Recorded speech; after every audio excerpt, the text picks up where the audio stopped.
Hello, beautiful friends. Welcome to Daydreamers Barn. My name is Jess. I'm Chris.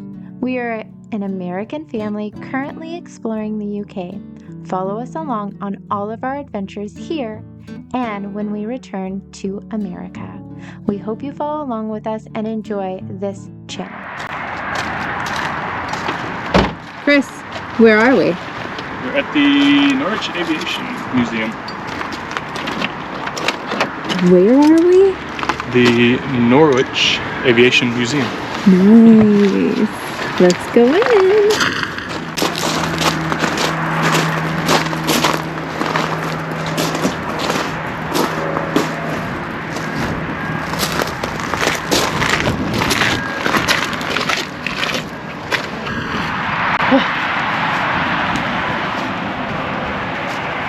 Watch your head.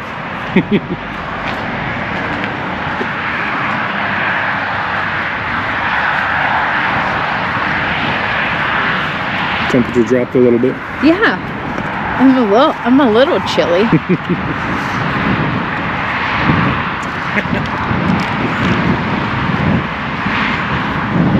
What was this one? So we're going on a tour for this one. Okay. Yeah. This one. Carrier. Yeah.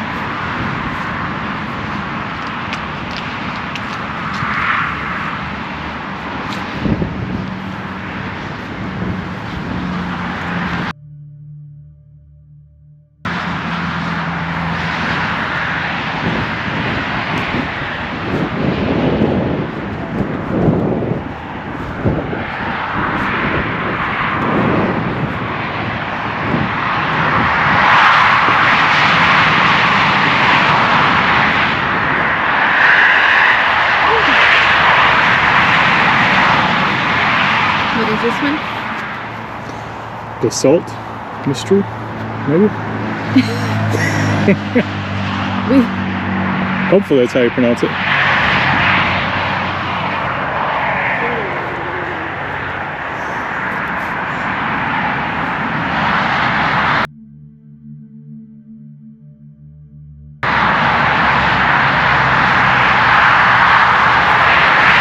T-33. U.S. Air Force. There it is.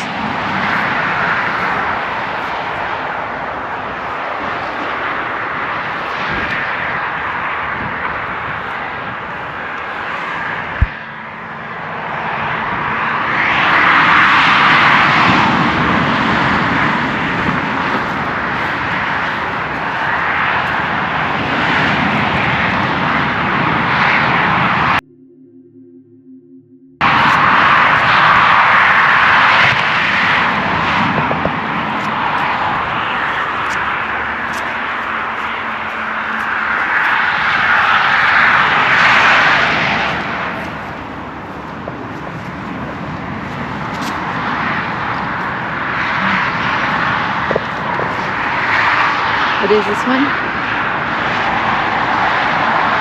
Hawker Hunter?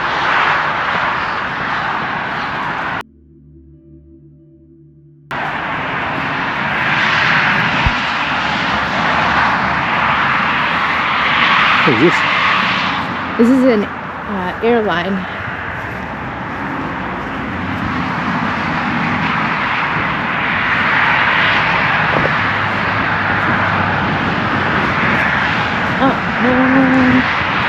Not sure what it is.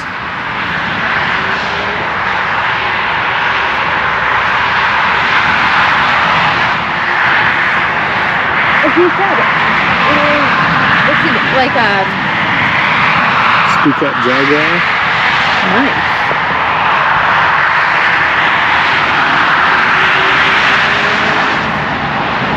Oh, look at it from this side.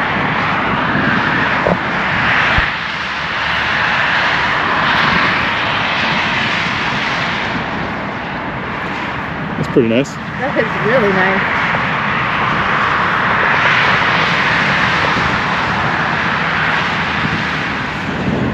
Oh, look at this.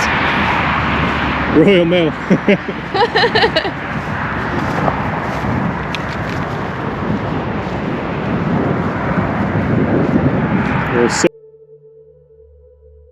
Cessna's back there. Friendship.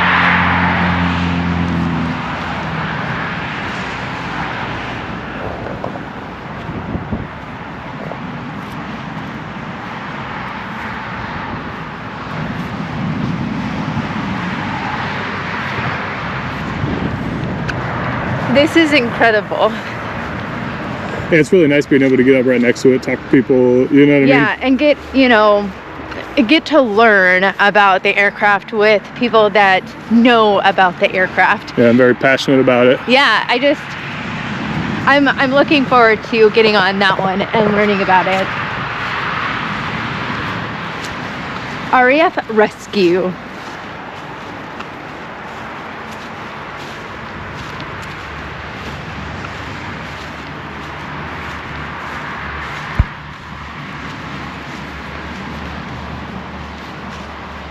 Westland Whirlwind, Mark 10.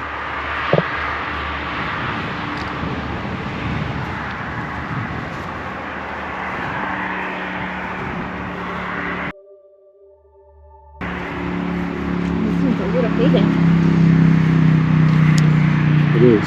I'm gonna go up there.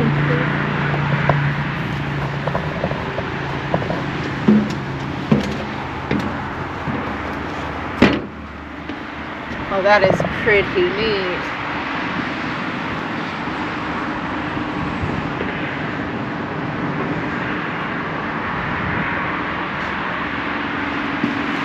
Good.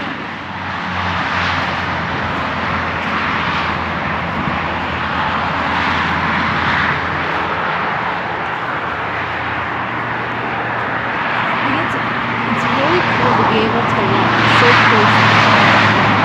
Yeah.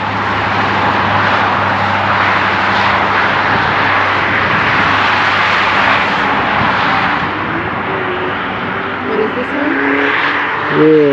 Mark 8.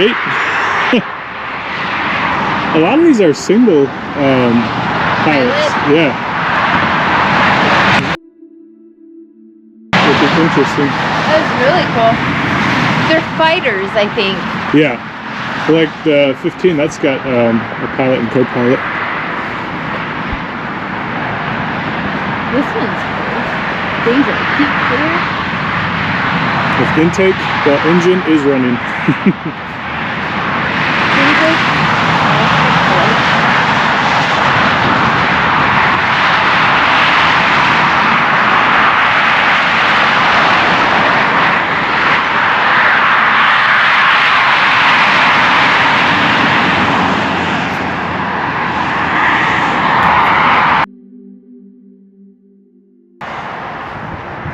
So yeah, the Vulcan was a nuclear bomber. It was used as a high altitude nuclear bomber. Okay. It entered service 1958 and carried on in the nuclear role until 1968. And from there, it was then used as a conventional bomber up until about 1982.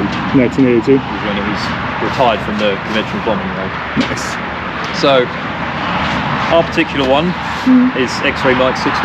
It was built in 1964. It flew mostly out of RAF Waddington with 44 Squadron, was the last squadron it served with. The 44th Squadron? But yeah, 44 Squadron. Okay. Yeah, it's now a Chinook Squadron actually. Okay, nice. It flew Vulcans at the time out of Waddington. And it retired January 1983 was when it arrived here. So it's been here. Been here ever since? It's been here for well over 40 years now. Nice. So yeah, it's actually been here longer than it flew for, which is that's crazy. It spent more of its life here than it did actually flying, which is quite funny. But yeah, this is a Vulcan B2. It's the variant. Yeah. So the B1 originally entered service 1958. That aircraft was not quite as capable. It had less powerful engines, and also the wingspan was a bit narrower. Yeah. The B2 had that wider wingspan, so the bomb bay could be larger. That meant that you could carry larger bombs, especially nuclear bombs, are very, very heavy. So the wingspan was expanded out to 111 feet. So that meant that not only you had a big wing to lift all that capacity, you also had enough space for all the fuel. Oh, the fuel is actually in the wing itself? In the wings, yeah. Interesting. So that gave the aircraft about 4,500 miles of range. But to extend that range, it did have a refueling probe. Okay. To the front. Now, this originally started off, as all the V bombers did, the Vulcan alongside the Victor and the Valiant, started off in a high-level nuclear roll. Okay. So they were designed to fly about 55,000 feet. Were moved into a low-level roll. Okay. What's now called tactical strike. Gotcha. It was a low-level roll, which meant that, say, you're flying through a valley, you'd still be invisible to radar, Right. and also for the missiles as well, you'd stay protected against them. The Vulcan was very, very good at that. Was it pretty nimble around the valleys and stuff? Yes, it was a very, very maneuver. You can see Right here, this is the corner of the bomb bay. Okay. It goes all the way to here, Yep. all the way down to there. Oh, wow. So that bomb bay was large enough so it could carry a couple of blue Danube or red beard nuclear. Then moved into just conventional bombing. Okay. Because it was such a capable aircraft, had very high capacity, was very manoeuvrable. It was mostly fitted with 1,000-pound bombs. Okay. So inside that bomb bay you could fit up to 21 of those 1,000-pound bombs. I was gonna say, yeah, for the size compared to that. Yeah, I don't know what the B-52 can carry in comparison. I don't know all those stats offhand, but yeah. I mean, that bomb bay inside there is larger than you think. Yeah. Yeah. That there, that drum, that's an extra fuel tank that could be fitted. For in the wing itself? No, for the inside of the bomb bay. Oh, Okay, so for an this right extended here flight. Got it. Yeah. could be fitted in here. So that Yeah. could be fitted in there. Okay. So that shows you how wide it is in the centre. Right. But the bomb bay actually extends out to the side as well. Okay. So it's got a sort of odd shape with it, the centre portion, and it tapers out either side. So Yeah. there's plenty of capacity in there. That's crazy. For 21 of those 1,000-pound bombs. Yeah. Yeah, that could do some damage for sure. Yeah. But over time, the aircraft was upgraded. Of course, as the Soviets improved their technology, Yeah. we had to respond to that. Right. So some radar called Red Steer was Okay. fitted in there. So that would scan the skies behind the aircraft and it could look for targets behind. Oh, really? It's quite a capable radar. It was fitted in the 1970s. So that's why the end is so bulbous. Yeah. Yeah. But right at the end of that pod is a parachute, which the aircraft needed to slow To down. stop. Yeah, yeah. Because delta-winged aircraft are not very good at flying slowly, so this had to fly. Even for landing. Imagine the Cuban Missile Crisis. The RAF crews would get up there, scramble up that ladder, and take off in 3 minutes. So that's what they were designed to do. So yeah, this is the Vulcan cockpit. That is so cool. So is it a crew of 5? Crew of 5. Okay. When the aircraft were on the Black Buck missions, there was 2 extra relief crew sat here and here. Okay. Because it was completely hand flown. There was absolutely no autopilot at all. No? Nothing. So you couldn't expect the crew to be up there for 18, 16, 18 Right. hours. Yeah, no, not at all. So yeah, you had to have some relief crew up there. But yeah, those are the pilots up front. Yeah. Where you're sat was, the official name of the role was the navigator radar, but it's a fancy name for the bomb aimer. Yeah. In the centre you had the navigator plotter, who was just the navigator really. And then the right hand seat here was the air electronics officer, and he was in charge of the mission. So the navigator radar, or bomb aimer, his job was to, well, a bit self-explanatory, Yeah. navigate where the bombs were going to be dropped. But the Vulcan had, well, what was at the time a fairly cutting edge system of electronic bomb aiming. So prior to the late 50s, all aircraft were done, all bomb aiming was done visually. So down for that there. reason it was fitted with a visual system for backup in case this didn't work. But yeah, that was, I don't believe that was really ever used, as far as I'm aware. Better to have it, not need it, than need it, not have it. But yeah, that computer system, you would plug in the coordinates of the target that you were trying to strike. You would then work out the parameters that the aircraft, well, like the area the aircraft needed to be flying at, so its altitude and airspeed,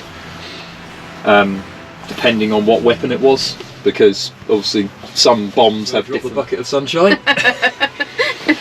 or the blue steel as a flying bucket of sunshine. So yeah, so that was his job. Nice. In the centre there, that's the navigator plotter. Again, no computers at all. No. So this was all done by flight charts, like you would if you're flying a Cessna or something. That's crazy. So you would have your bearings there, so you got degrees it's classed in, Right. and you've got the knots for your airspeed. Yeah. You've also got a nautical mile ticker there, Mm. so you could set that to nautical miles to the target or from base. Right. Oh, okay. But yes, this would he would be a very busy man when, especially in the low level role. Right. Flight control system at all apart from the pilot holding the control yoke. It's got a control stick, which is quite unusual for an aircraft this size. Normally they'd have a big yoke. Mm-hmm. The urban legend is that it was given that because it handled like a fighter, so they gave it a fighter control collar. Good. Both pilots have got one. There's also a couple underneath here. Okay, Well, yeah, I there's see three, them. one for each Yeah, crew, yeah. I So, see them. Yeah. That's all you've got. I don't know. They Yeah. take so long to heat up because heaters draw so much power. Yeah. Right. So this is our Vulcan Nimrod. The Nimrod. Yeah. So it's officially the Nimrod MR2, Maritime Reconnaissance 2. And that was its main role. It was a maritime patrol aircraft, similar to what the Poseidons do now and the Orions kind of work. Okay.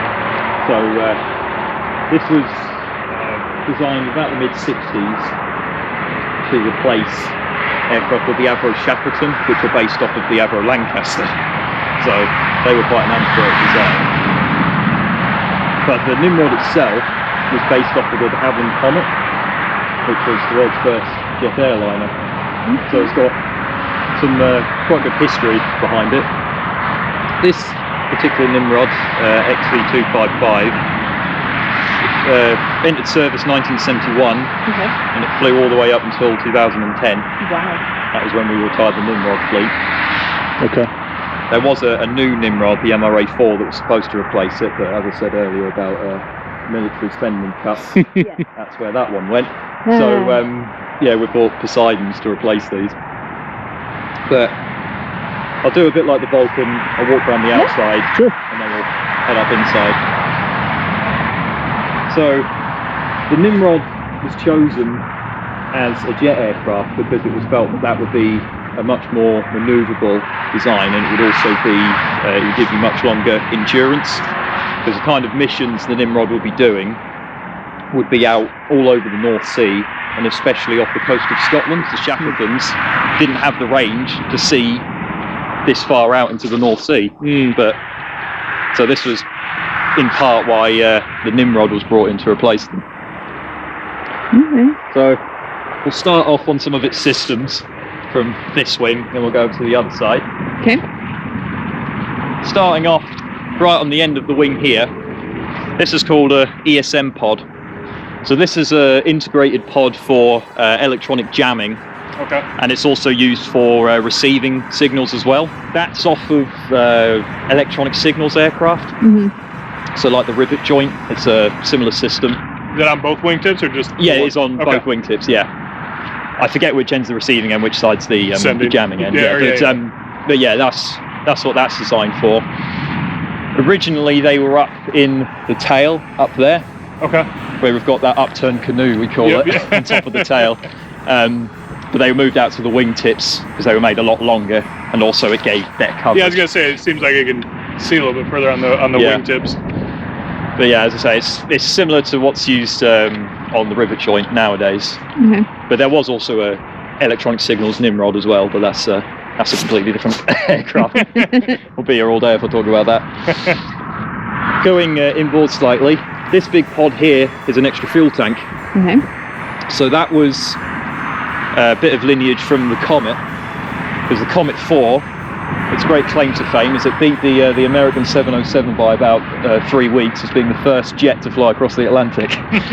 So part of the reason it was able to do that was because it added these extra fuel pods. Okay, gave it the further distance. Yeah, so gave it that little bit of extra range. But of course, the jets in the 50s were not very fuel efficient. Yeah, no, not at all. So that was kept on the Nimrod. That gave it a bit of extra endurance time. So these could fly up to about 10 hours was the time they could fly without refueling. But just like the Vulcan, they were fitted with a refueling probe on the nose, so that gave it extra endurance time. Yeah. You wouldn't want to go more than about 16 hours endurance on these aircraft. The problem was the engines. They would actually run out of oil. Oh, really? Oh, wow. So what they used to do... Were they designed to do that? Like designed to use the oil up as it goes? Well, yes, but the Spey engines that are in there, the Rolls-Royce Speys, they weren't really designed for that length of time. They originally designed for use in airliners. So used on a military aircraft was pushing the boundaries, yeah.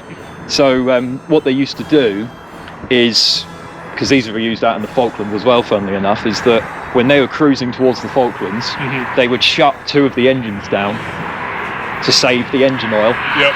Run on 2, and then run those for a while, switch them over, and that would prolong the time on the mission. To the Falklands, being a maritime patrol aircraft, these were used to try and see what kind of maritime traffic the Argentinians were putting out there. Because of course the Vulcans allowed us to get air superiority, we needed maritime superiority as well. Yep. So we could then land forces on the beaches and retake the islands. Lying down there was nothing. So they were fitted with missile mounts on here. So there's a big pylon, you can see the remnants of it. Yeah. And on that pylon you could fit 2 Sidewinder missiles. There you go. So those were, you could fit, well, 2 on this side, 2 on that side. This was actually one of the biggest aircraft to ever be fitted with them, so it was nicknamed the world's biggest fighter. Never had to fire them, luckily. There you go. Right. In the event the Argentinians sent anything up, then we could have, well, the aircraft could have defended itself in some form. Now, the engines themselves, I'll actually show you these ones. That's the Spey engine. Oh, nice. So you got 4 of those on this aircraft. They replaced the Rolls-Royce Avons that were on the Comet. Okay. So the reason why it was given Spey engines was for extra power. Normally this aircraft is flying at low altitude over the sea, 200 feet. Yeah. So you need a powerful engine to power through that air, that thick air. Interesting. Another capability of this was that when you're trying to track a submarine, you want to try and have a tight turning circle to keep track of it. Okay. Because if you're scanning it, and then you have to spend 5 minutes turning, then the submarine could have submerged. Yeah.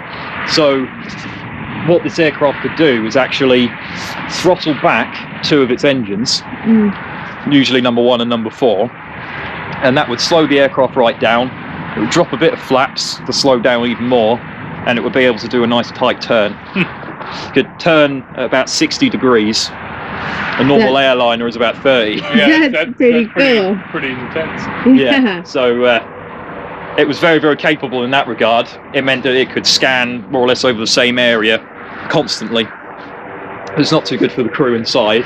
Right. Hold on. Yeah, you'll see. It's not the most pleasant thing, but again, this was a tactical thing. It wasn't done for comfort. Right. Now, the other thing about this aircraft is its bomb bay. So this was a very large bomb bay. It was comparable in size to the Vulcans. Yep. But this wasn't designed for conventional bombs or anything like that. It was designed mostly for torpedoes. Torpedoes, okay. So we had still have Stingray torpedoes. Stingray are the main weapon that are used. So you could fit up to 8 of those in there. Okay. 8 torpedoes. 8 torpedoes. Are you gonna look into that?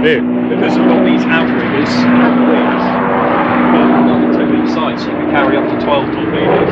Wow. So this was a very capable piece. Right. 12. They could carry 12. So 2 on each. See it. Yeah, so you could carry 8 inside here, and on those outriggers, you could carry another 2 on each. Yeah, that's pretty impressive. You could also carry what's it called? Harpoon?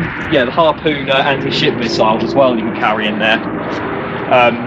Those are designed so that you can strike surface ships, so torpedoes obviously to submarines. You want an anti-ship missile to be launched from the bomb bay. You want to be several miles away from the ship because you want to be outside its anti-aircraft fire range. Right. So this missile will fly low along the sea and then strike the ship. Okay. There's also another weapon it could carry in there, but I'll save that until later on. Okay. It's a bit more interesting.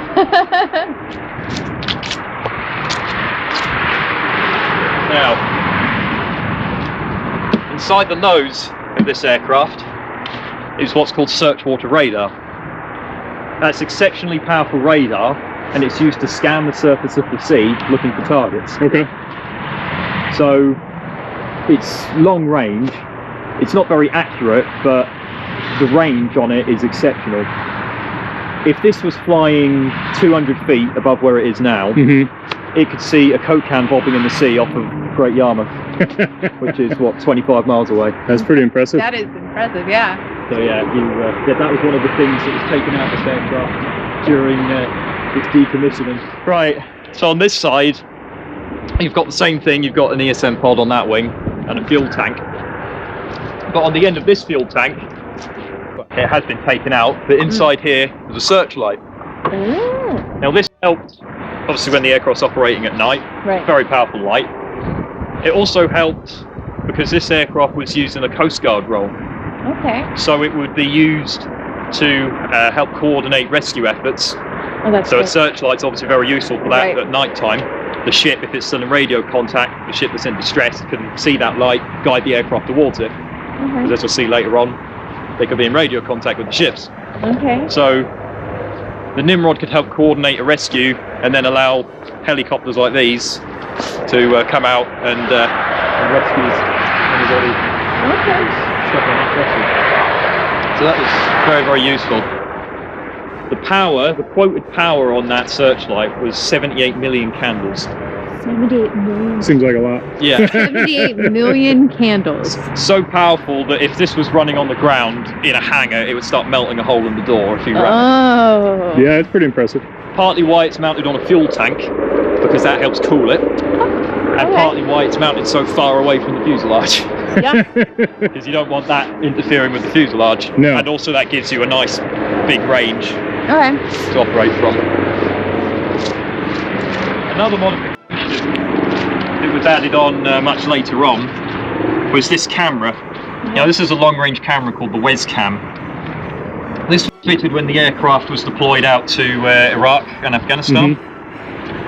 And it was, because it was very good at patrolling, it was fitted with a long-range camera, so it's got quite a lot of movement to it. So it's got 120 degrees each way, and also 120 back and forth. Okay. So it gives you more or less 360 degrees of coverage all around. It's the magnetic anomaly detector, or MAD. So that sends out a magnetic pulse behind the aircraft, looking for vessels. Okay. So search water will look for the radar with a 30-mile range. Trouble is you don't have much information, you only know it's there. It's a bit like old aircraft radar. Right. You know the blip is on the screen, but what the MAD will do is you'll get a waveform come back, and you'll be able to determine the shape of the vessel, its size, and also how far away it is. Okay. That doesn't have quite the same range though, so the search water, you would be looking far ahead. If you find something, fly closer towards it, And send then- out a pulse, Okay. you could identify it. Okay. So again, this was again something used on the Orion, the Poseidon now. It's a fairly standard system. But yeah, it was quite distinctive on the Nimrod. It stuck right out. The Poseidon just has a little box underneath.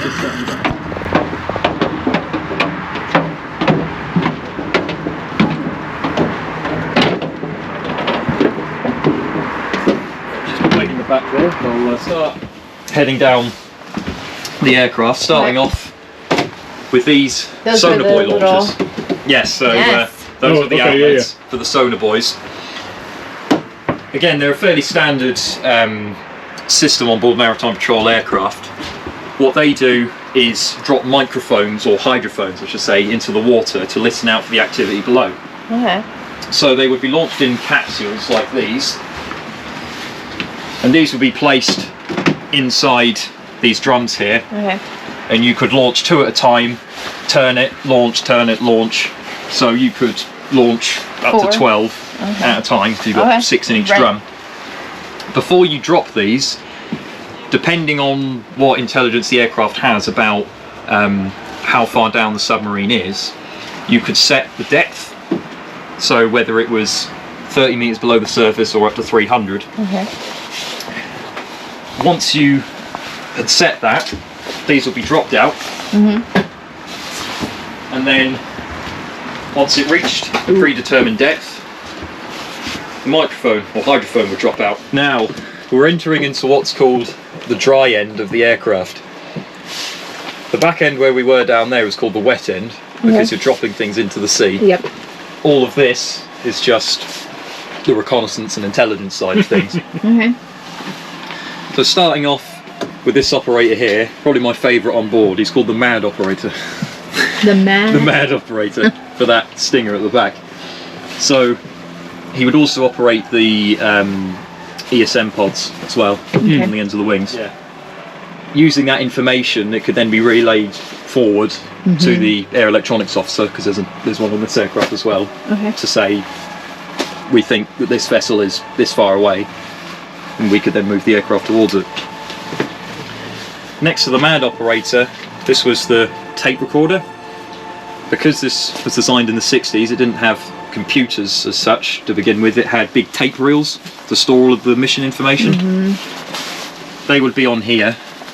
They were taken off when it was retired because top secret. Yeah. They didn't want us having them.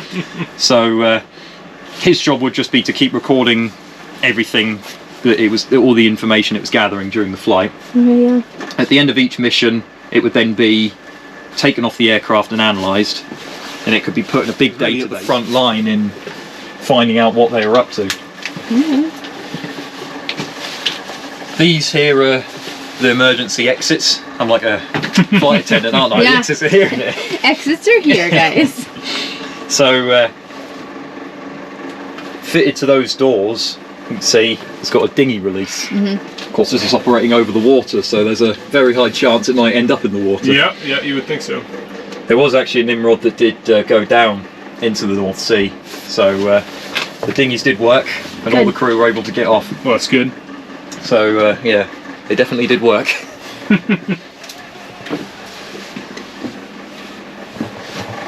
Now down here, we're now moving into the acoustics section of the aircraft.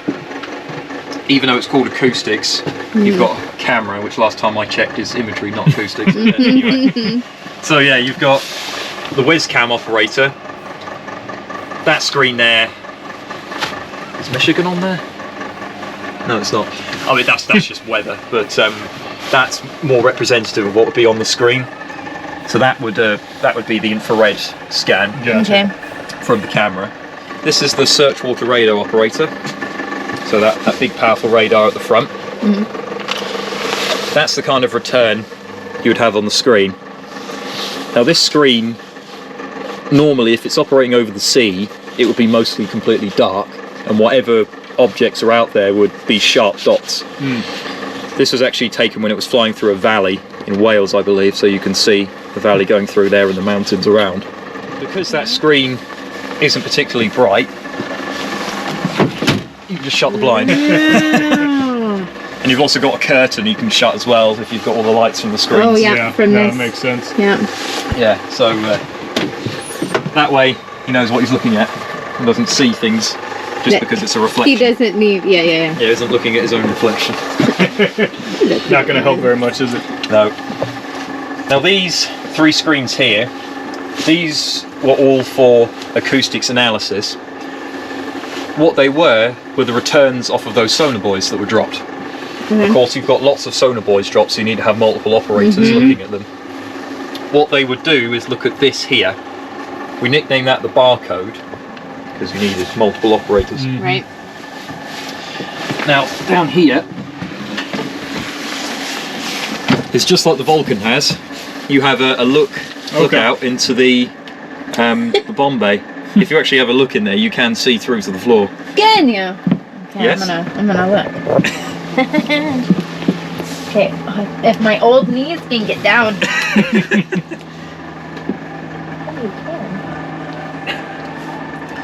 So Oh my! again, you want to make sure You have that to be very, very nimble. we're entering into the main hub of the aircraft. So this is where the mission was mostly controlled from. Starting off with that seat there is the air electronics officer. Okay. So just Gotcha. like the Vulcan, senior ranking officer on board. He didn't have as big of a role as he would have done on the Vulcan. So Right. his job was mostly purely just overseeing the entire mission. Of course, the Nimrod has got a lot more going on, so Right. you don't want him distracted by anything else. Right. His right-hand man that would pretty much action everything that he wanted based on what intelligence was coming back was the tactical navigator, sat in this seat here. Probably the busiest man on the flight, probably Right. the most important one. His job was to act on whatever information the aircraft was getting and then determine the response. So if that's, we've seen a target 20 miles out from search water, okay, we're going to fly towards the target, Right. and then as soon as we get there, send out a pulse. Once we get right close to it, on top of it, to narrow down its exact area, we'll then drop some sonar buoys and then see what kind of information comes back from those sonar buoys. So Okay. very, very important. Next to him is the routine navigator. So the Comet had a navigator up the front with the pilots.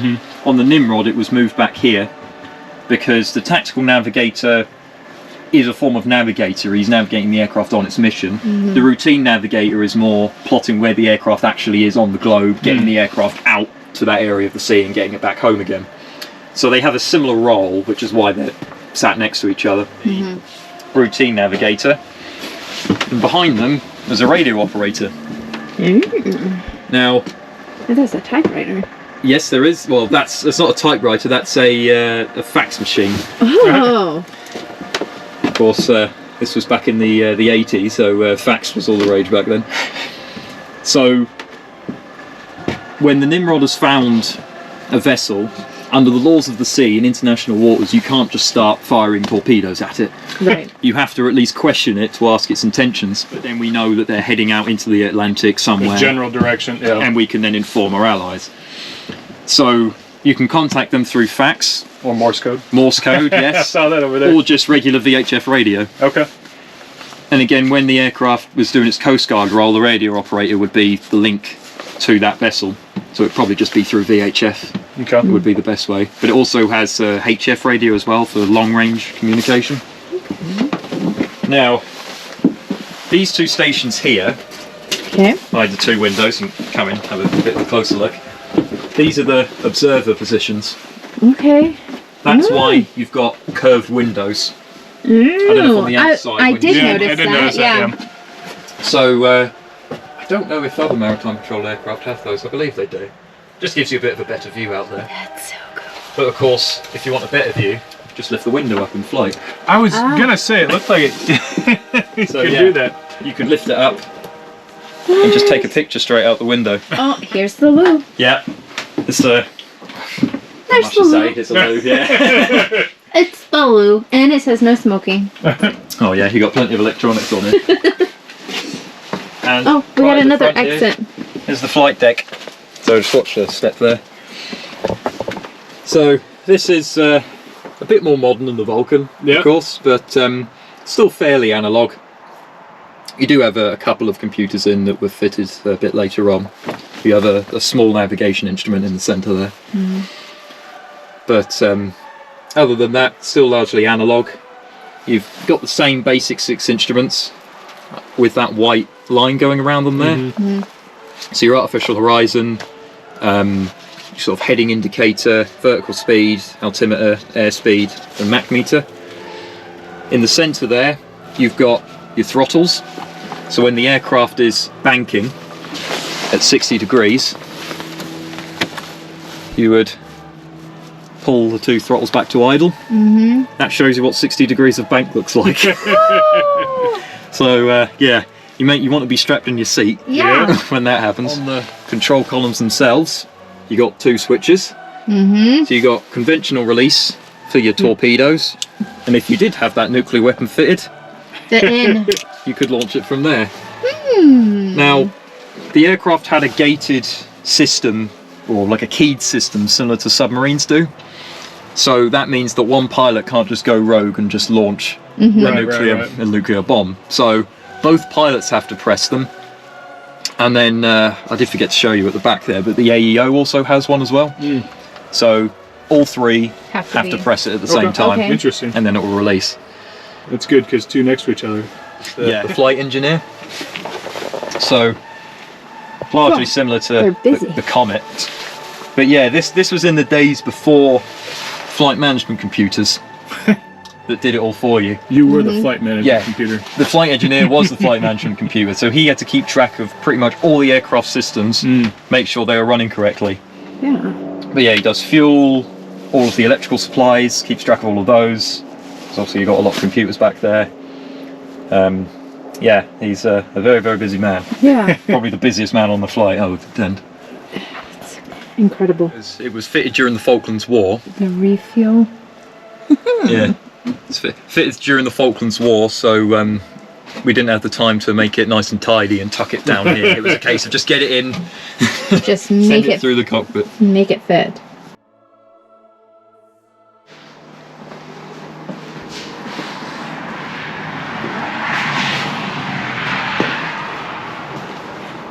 Still want to get people on camera. Look at that Rolls Royce.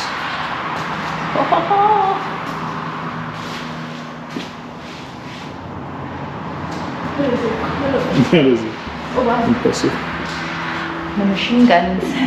Ma deuce. That's my baby.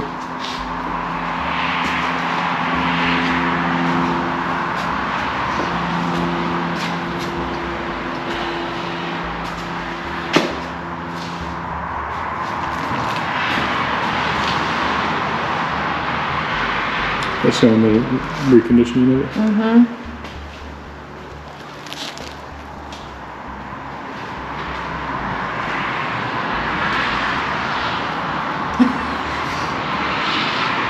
The squatter had to be evacuated.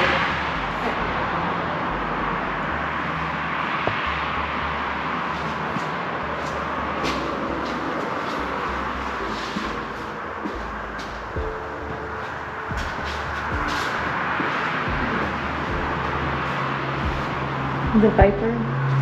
Viper 101 turbojet.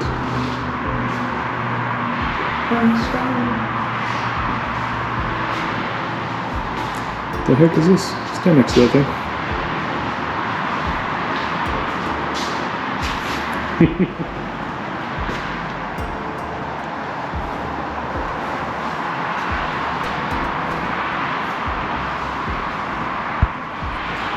It would, wouldn't it? It would.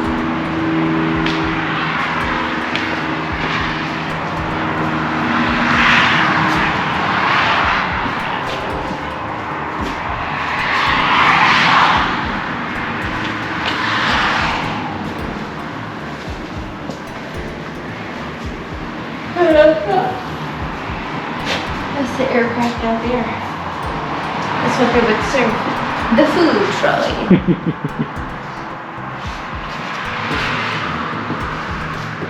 Cargo.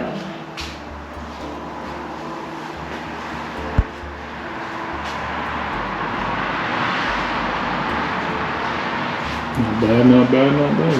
No. Fellowship.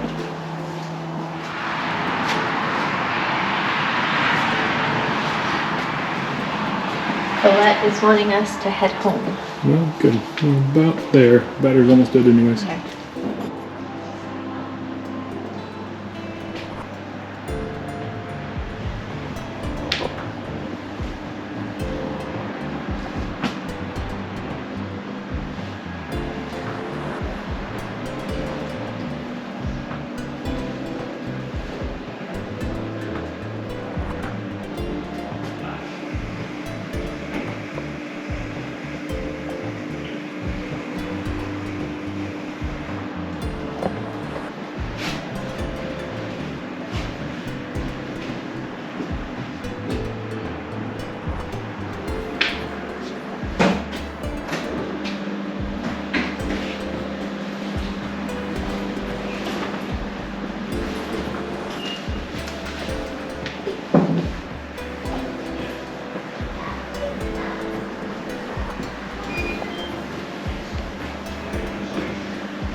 over.